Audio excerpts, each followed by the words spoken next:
आगे चलते हैं। अभी तक हमने पढ़ा अयस्क का कूटना पीटना अर्थात अयस्क का चूर्णीकरण।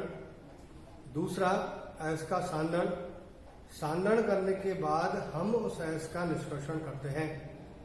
निष्कर्षण से तात्पर्य होता है कि आपने जो धातु स्वतंत्र और यौगिक के रूप में उपस्थित है, तो यौगिक के रूप में उपस्थित जो धातु है उससे मुक्त अवस्था में अशोधित, अशोधित का मतलब बिना शुद्धिकरण के, अशोधित धातु प्राप्त करने की विधि को निष्कर्षण कहते हैं। निष्कर्षण दो पदों में संपन्न होता है।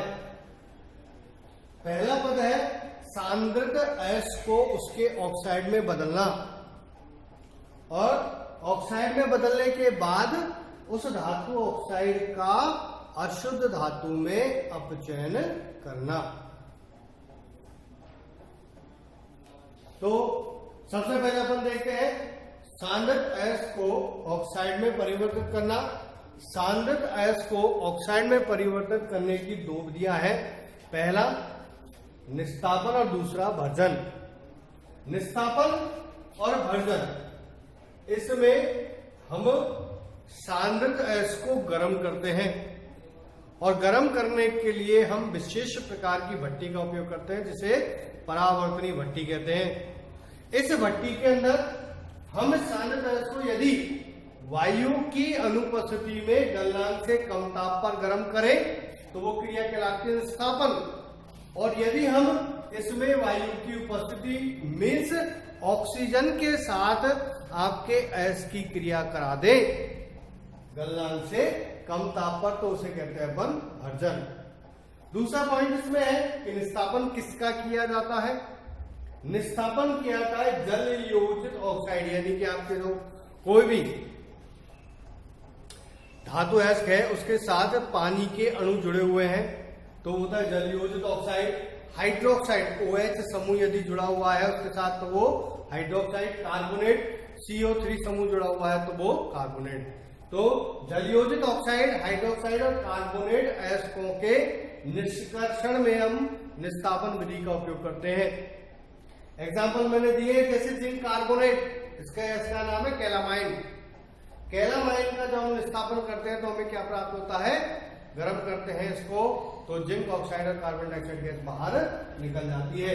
इसी तरह कैल्शियम कार्बोनेट का इसका नाम है लाइमस्टोन, इसका निस्तापन करते हैं तो कैल्शियम ऑक्साइड और कार्बन डाइऑक्साइड गैस बाहर निकल जाती है।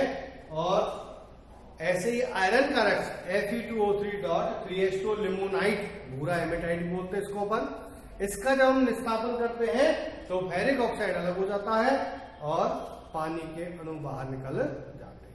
इस प्रकार से हमने क्या किया, ये कार्बोनेट अयस्क थे जलयोजित ऑक्साइड का, इसको किसमें बदल दिया हमने, ऑक्साइड में बदल दिया। किसकी अनुपस्थिति में, ऑक्सीजन या वायु की अनुपस्थिति में। इस विधि को कहते हैं निस्तापन। दूसरा भर्जन। भर्जन सांद्रित अयस्क को वायु की उपस्थिति में गलनांक से कम ताप पर गर्म करना भर्जन कहलाता है। भर्जन किसका किया जाता है, सल्फाइड अयस्कों का।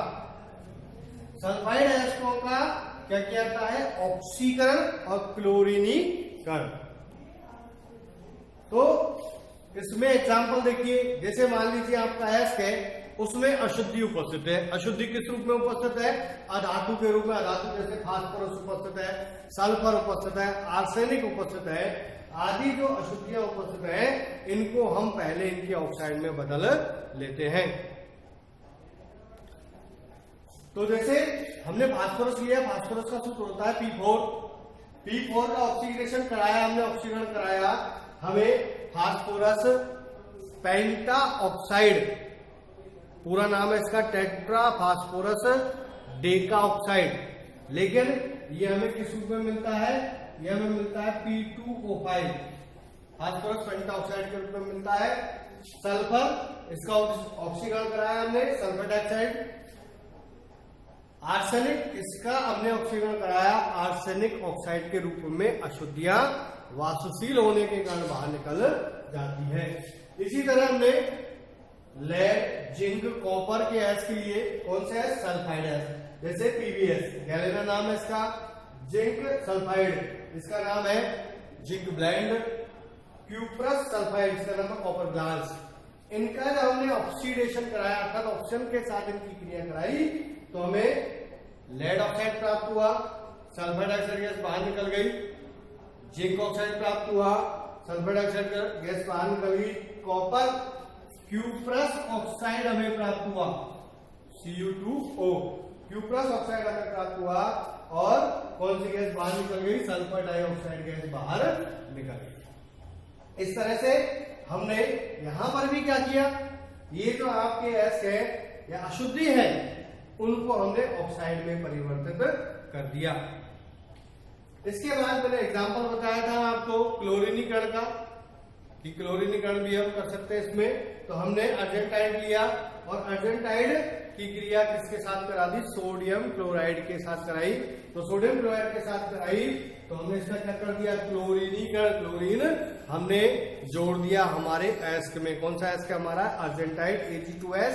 उसमें सल्फर का प्रतिस्थापन क्लोरीन के द्वारा कर दिया और हमने AgCl प्राप्त कर लिया। ये आपका पहला प्रोसीजर खत्म हुआ। पहले प्रोसीजर में हमने क्या पढ़ा? सांद्रत एस को ऑक्साइड में परिवर्तित करना। आगे हम पढ़ेंगे धातु एस का धातु में अपचयन।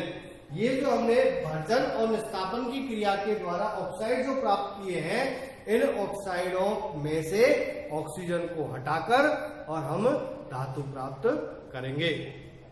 धन्यवाद।